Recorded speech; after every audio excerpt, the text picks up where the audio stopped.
Hello friends, I am angel. इस video में हम बात करने वाले हैं कुछ ऐसी इंपॉर्टेंट टिप्स के बारे में of class 9th and class 10th। देखो यार, अभी आपके हाफ ईयरली ख़त्म हुए होंगे, चल रहे होंगे। अगर आपके हाफ ईयरली ख़त्म हो गए हैं तो कईयों के अच्छे गए होंगे, कईयों के बुरे गए होंगे। कोई बात नहीं, बुरे गए हैं, होता है कई बार। अभी प्री बोर्ड्स हैं, उसमें हम और अच्छा कर सकते हैं। मेन बोर्ड्स हैं यार, उसमें और भी अच्छा कर सकते हैं।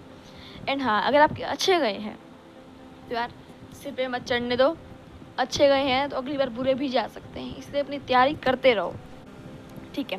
फर्स्ट टिप है बड़ी आप सब लोगों के लिए कि देखो, आपके हाफ ईयरली गए हैं।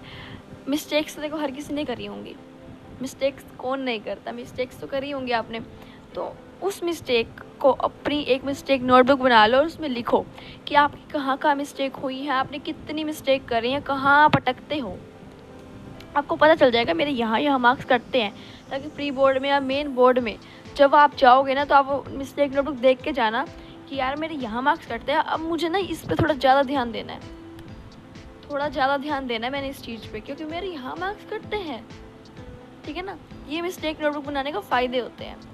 देन हमारी सेकंड टिप है बड़ी क्वेश्चन प्रैक्टिस। हाँ, क्वेश्चन प्रैक्टिस आप सबको पता है, क्वेश्चन प्रैक्टिस करनी है, इंपॉर्टेंट है, PYQs करने हैं, पर हम नहीं कर रहे हैं। मतलब हम कर रहे हैं, थोड़े बहुत कर रहे हैं, हाँ। अभी हम क्या ध्यान दे रहे हैं कि सिलेबस कंप्लीट हो जाए। सिलेबस कंप्लीट हो रहा है, ये है वो है। सिलेबस कंप्लीट तो देखो यार हो जाएगा, वो हम करेंगे, वो हमारा करना ही है हमने। बट यार क्वेश्चन प्रैक्टिस हम ये सोचते हैं कि हमने एंड में आके कर लेंगे, पर एंड में आके क्वेश्चन प्रैक्टिस बहुत कम होती है। एंड में आके सैम्पल पेपर भी ढंग से नहीं लगते यार। आप किसी भी 10th क्लास के बच्चे जिसने 10th क्लास कर ली है उससे जाके पूछना, एंड में आके टाइम मिलता है? एंड में आके तो यार हमारे को कितना स्ट्रेस होता है। तो मेन बोर्ड का स्ट्रेस होता है, ऊपर से हमारे को रिवीजन करना होता है, उसमें हम क्वेश्चन प्रैक्टिस करने बैठेंगे क्या, उसमें सैम्पल पेपर करने होते हैं, हमारे को OMR वगैरह फिल करके देखनी होती, कितना कुछ होता है एंड में करने के लिए।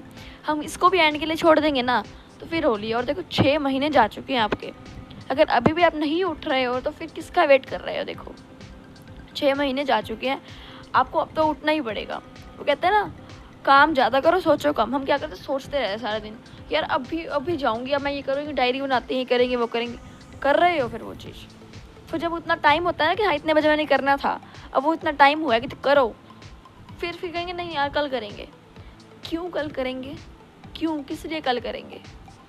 करना है ना तो अभी करो। वो कहते हैं ना, अगर आप अपनी ड्रीम लाइफ नहीं बना रहे हो ना तो कब कोई आपको अपनी ड्रीम लाइफ के लिए काम पे लगा देगा ना, आपको पता भी नहीं लगेगा। तभी कहते हैं जितनी ड्रीम लाइफ बना सकते हो अपनी बनाओ, ड्रीम देखो और उसे सच करो, अपना एम बनाओ। क्यों नहीं हो रहा है? हो रहा है, चाहे वो क्लास 10th है। I know class 10th easy है। अभी आपको थोड़ा क्लास 10th के बच्चों को लग रहा होता है कि टफ है, लेकिन जब आप क्लास 10th कर लोगे ना तो आपको लगेगा वाओ यार तो ईजी थी, 11th में तो क्या ही है। लेकिन इसका मतलब ये नहीं है कि हम मेहनत ना करें, है ना। मेहनत तो हम इसी क्लास से करना सीखेंगे ना, बिकॉज ये हमारे को फर्स्ट डिग्री प्रोवाइड करता है। तो मेहनत तो हम इसी क्लास से करना सीखेंगे ना। तो क्वेश्चन प्रैक्टिस करो, question practice is must, specially for PYQs। PYQs करो। PYQs मैं कह रही हूँ बहुत रिपीट करते हैं क्लास 10th के पेपर में, स्पेशली PYQs ही आपको दिखेंगे रिपीट करते हुए। लेकिन अगर आपने नहीं करे हैं तो आपको क्या पता वो PYQs हैं। और PYQs एंड में जाके नहीं होंगे, करने हैं तो अभी से ही करने पड़ेंगे आपको। तो यार उठ जाओ और करो, जो लिस्ट बनाई है, जो सोचा है उसे करो, उसे इम्प्लीमेंट करो। करने से ही होगा, सोचने से कुछ नहीं होता। सोचने से सिर्फ सोच के हम भूल जाते हैं, सिर्फ करना होता है। कर्म करना मायने रखता है, सोचना नहीं। देन हमारी थर्ड टिप पे अब हम आते हैं। थर्ड टिप है पड़ी ऑनलाइन स्टडी। हाँ, मैं मानती हूँ कि बहुत लोग इस टाइम ऑनलाइन स्टडी भी कर रहे हैं, लेकिन कुछ ऐसे बच्चे भी हैं जो ऑनलाइन स्टडी इतने डिपेंडेंट नहीं है, जो ऑनलाइन स्टडी कम कर रहे हैं। बट उन बच्चों को मैं कहना चाहूँगी कि ऑनलाइन स्टडी आपके लिए बहुत बेनिफिशियल है। हाँ, मैंने भी ऑनलाइन स्टडी की थी, बिकॉज आज वन शॉट यूट्यूब पे कईयों के बैचेस आ रहे हैं, like next topper PW batches launch करता है। अगर हम सोचते हैं ना वो बैचेस का फ़ायदा नहीं, लेकिन हाँ बैचेस का बहुत फ़ायदा है। आप एक बार लेके तो देखो, आपको फिर पता चलेगा आपकी कंसिस्टेंसी लेवल कहाँ से कहाँ जाता है।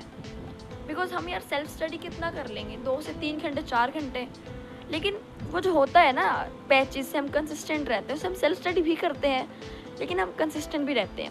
अगर आप ऑफलाइन स्टडी कर रहे हो तो आप एक बार यार ऑनलाइन स्टडी करके ज़रूर देखना, उससे आपको बहुत बेनिफिशियल लगेगा। बिकॉज ऑफलाइन में हमारे बहुत सारे बच्चे बैठे होते हैं, तो हमें इतना समझ नहीं आ रहा होता, हम अपने टीचर से पूछने में हिचकिचाते हैं।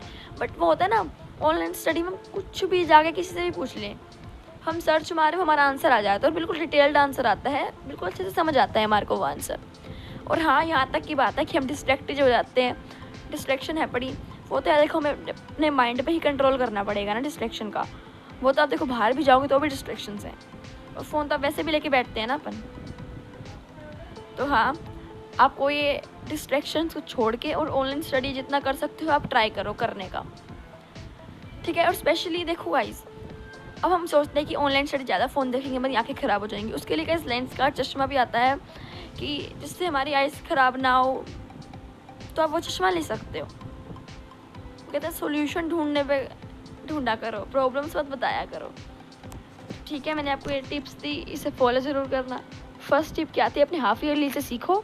Second, question practice is more important, must PYQ specialist. And third सबसे इम्पोर्टेंट हमारा था ऑनलाइन स्टडी, बिकॉज 6 महीने जा चुके हैं। 6 महीने में हम ये नहीं सारी बुकें से रट्टा करते बैठेंगे, नहीं। समझो, ऑनलाइन स्टडी में हमारे को समझाया जाता है, रट्टाफिकेशन नहीं होती है। हम सिर्फ बुक रीडिंग करने से नहीं पढ़ते हैं, हमें सिर्फ वो कहते हैं ना, जब पढ़ लिया हाँ हो गया, पढ़ने से नहीं आता है ना, समझने से आता है। अगर आपको समझ आ रहा है ऑफलाइन स्टडी से देन बहुत बढ़िया है, लेकिन अगर आपको समझ नहीं आ रहा तो एक बार ऑनलाइन प्लेटफॉर्म ट्राई करके देखो, बहुत बढ़िया है। सो मैं मिलती हूँ आपसे अपनी नेक्स्ट वीडियो, तब तक के लिए take care and bye bye. Thank you so much.